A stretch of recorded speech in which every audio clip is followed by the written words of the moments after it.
Welcome to my vlog mga katabang.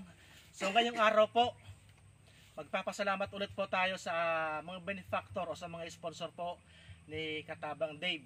Sa mga YT friends, sa mga viewers, sa lahat po ng mga sumusuporta, sa walang sawang sumusuporta po kay Katabang Dave.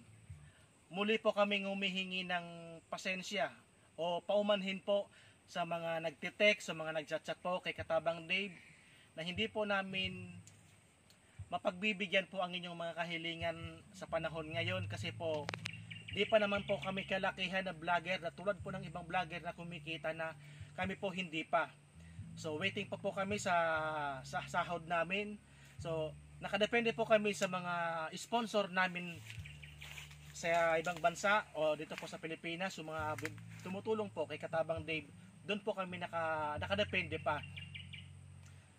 So kaya po pasensya na po ulit kami sa inyo. Humingi po kami ng pasensya ulit sa inyo kung hindi po namin maibigay ang inyong pangangailangan, lalo pat po alam po natin na medyo may kabigatan sa bulsa ang hinihiling po ninyo. So hindi pa namin kaya yon sa ngayon.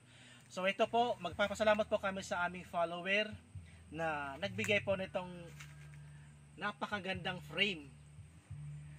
Si Deo Son na nasa Maynila po ngayon.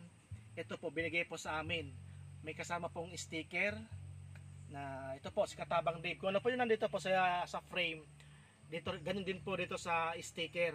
Sa tricycle, sa motor pwede pong pandikit. So sa mga gusto pong humingi, mag PM lang po kayo kay Katabang Dave sa aking messenger.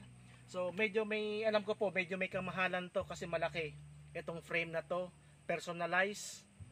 So ito po ang cameraman ko at saka ako, si Katabang. So hindi pa po kasama dito yung dalawa, si Chona at saka si Santino. So noong mga panahon po na yun, hindi pa sila kasama nung humingi sa akin ng picture ang ating napakabait na follower na from, di ko alam po kung sa Quezon City siya ngayon o sa Manila. Basta po nasa Manila siya ngayon. So maraming salamat po sa ating kaibigan o isa sa ating masugid na follower na si Rodel Son. So maraming salamat po. God bless.